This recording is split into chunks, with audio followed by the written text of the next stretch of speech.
Nice. So later on this month, I do have a Where Are They Now planned for Prince Harry. It's a fairly lengthy video and there's a lot of older content to go through for that. But it took me ages to get that video through monetization, so I'm having to make this video before that video even goes out. Bit tragic, don't you think? On Twitter, I spotted two incidents concerning Prince Harry, and I think it only right we go through each one just to showcase he's not on the winning side at the moment, no matter how badly he plays the optics game with that rather cringy video to compete with William and Kate's. He's such a good Samaritan, everyone. Sky News on Twitter. Prince Harry has been ordered to pay the Mail on Sunday over £48,000 after he lost his attempt to strike out part of the paper's defence in libel case. It does link to something else, but that just takes you to their generic website for video crap. Instead, we're going to go to an article about this from The Express.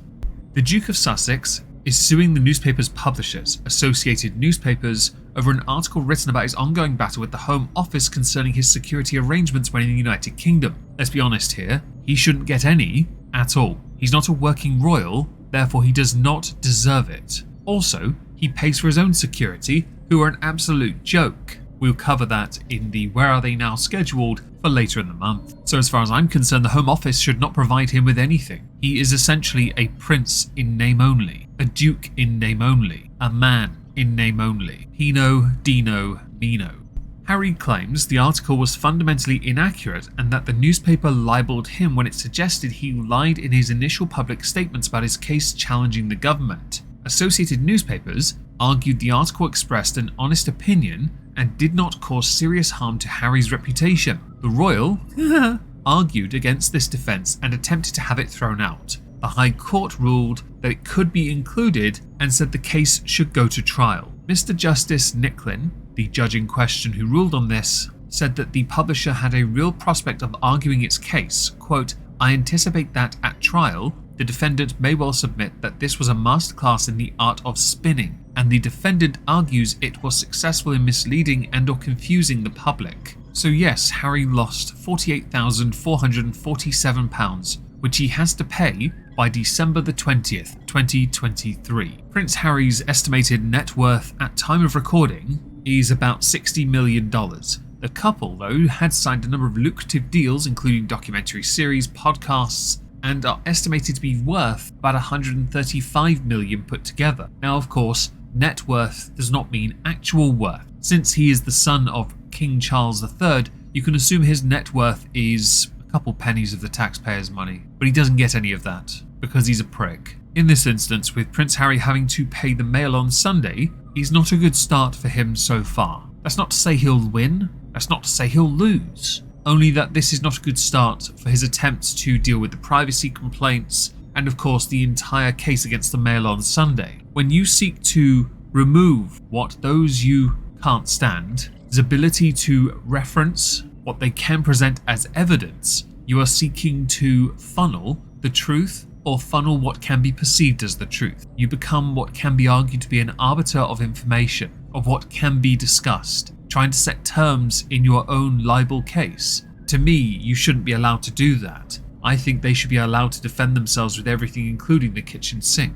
In all cases, I believe that. I think it's a lot more entertaining and time-consuming, which I, being an outsider to the system, think is right. Because Harry is not the arbiter of truth, nor the arbiter of information, nor the arbiter of what the defence can present as either or both. My dear Fuggler friend Anne had quite accurately summarised this with, "Oh no, anyway." Some of the replies to the Sky News breaking tweet that cover this would include the following. If only Harry had met a woman from a stable family who wasn't chasing fame and was willing to carve out a role for herself and support him, things would have been different. No one could turn me against my family even if I was mad with them, and I wouldn't trash them in the media and celebrate Harry haters. This case sets a legal precedent. Papers can now print lies and successfully use the defence of honest opinion against the British public. Harry may have had a setback, confetti, but we will suffer for it. Harry winning benefits all, haters just can't see it. Actually, you are kind of right, kind of wrong, in the context of this, fundamentally wrong. The entire point of a free press, of course, means they should be able to publish. But then you are deciding before the trial has even begun when it comes to defending oneself, the papers especially, what can be presented as their defense. You are limiting their ability to defend themselves with that information. It is then down to the court, and if a jury is present, the jury, to decide whether or not that is valid. And I will of course now insert the obligatory journalists lie about a lot of things. I am not on their side. I'm really not. But I do believe in a court case, one must uphold a standard and allow those accused to defend themselves fully. That is vitally important. We had to put up with this during the Johnny Depp Amber Heard crap, where the UK courts ruled in favour of Amber Heard under the high likelihood, the high likelihood that he had done it based on probability. He had assaulted her, domestically abused her, yet there was no physical evidence to back it up, which then does of course raise another point. Of course it does, and that is that UK courts are a joke. But I did believe then, and I do now, that those journalists should be allowed to protect themselves with all the information they have to hand, available, opinion or not, vitally important, or context. To the second part of this video, we go to another tweet, this time from the Daily Mail. I know, disregard, but actually this one has some basis of truth, so do bear with me on this one. Donations to Prince Harry and Meghan Markle's Archwell Foundation plunged by $11 million, which in real money is £8.7 million in the past 12 months, which sends it into the red, with boss and the couple's right-hand man, James Holt, handed a 280% pay rise. This seems like smart business. That's what you want for a foundation, a charity, to know that vast sums of it are going on salaries. The charity released the annual report and a glitzy promotional film showing their good works in 2023. An income tax return showed that in 2022 the donations were down to just over $2 million. In 2021, donations were $12.9 million. Of course, at that point, they were riding really high. 2021's profit of $9 million evaporated due to a lack of donations. The foundation recorded a loss of $674,485, in real money £536,357. Costs to run the foundation are $2.67 million.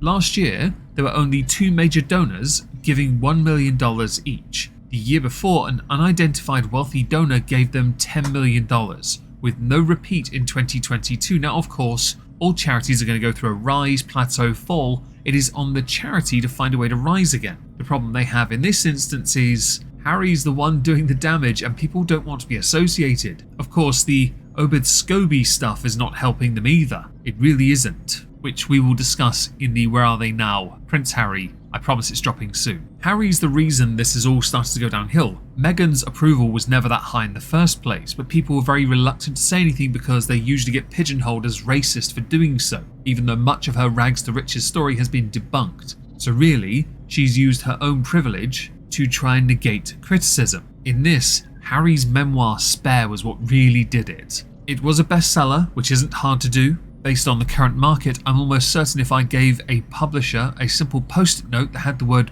moist written on it, I could make it a bestseller. It means nothing. But with all those sales and other books being expected, you can surmise, because of that glorified diary, really poorly written that blasted people that shouldn't have been blasted, Harry's done a lot of optic damage to the brand. So with the tumultuous year, the couple were also subject to ridicule by South Park, Family Guy, lambasted after claims about a near-catastrophic car chase in New York, and lost their lucrative podcast deal with Spotify, where one senior executive labelled them effing grifters. The original intention behind the Archwell Foundation was that they quit the royal family and wanted to have an impact-driven global non-profit that puts compassion into action. Your running costs are $2.6 million, and you only got $2 million in donations. What benefit can you really be unless you're fronting with your own money? At this point, it may as well be a pet project. It's barely a hobby. James Holt's salary went from £47,000 to £277,000. Even if you take that Muppet salary away from this, you're still going over budget. How can you expect to help anyone when the only people really benefit are those who are getting the donations instead of those that need it? Apparently, non-profit is an ironic title. The foundation itself employed 5 people. Salaries total $640,000. That's for 1 year. Harry and Meghan do not take a salary. And by the way, those salaries don't include the bonuses they also get.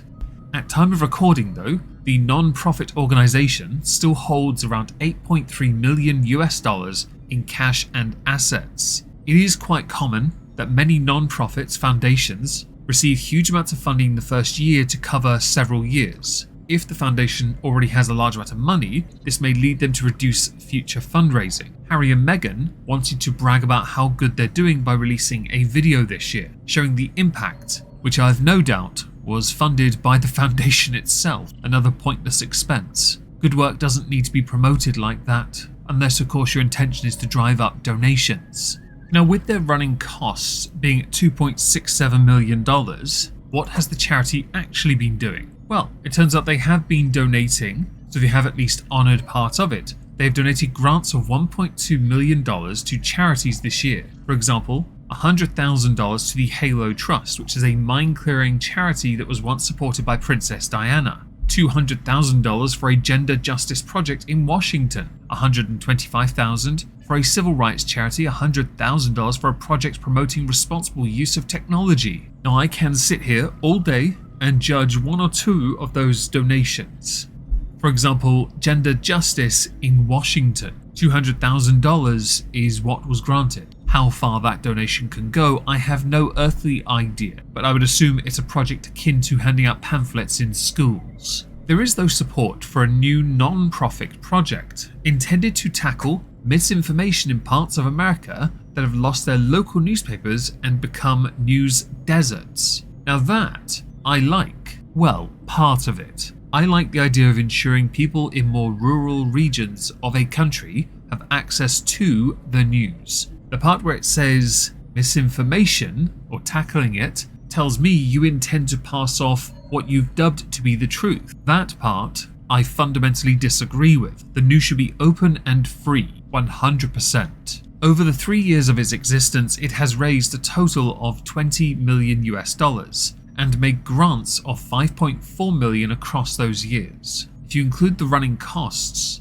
you can safely infer more than half of what has been spent has in fact been spent on salaries and other such running costs, which to me reeks of wrong. This can easily be portrayed as wrong. It is claimed in a separate article that they have currently in remaining funding $11.2 million, which means this is including now the newer tax year as opposed to the last tax year. Understandably, as the 3 years have gone by, and it proves my point from earlier, there was an ebb, a flow, in donations, that is. But where the donations have come from in 2023 is unknown at this point. And I should add, the optics of the Omid Scobie situation, which the Sussexes have failed to address publicly, is only going to harm them further as they go into 2024. Of course, if they really want to commit Sudoku, and I'm yes going with Sudoku, Harry should publish another memoir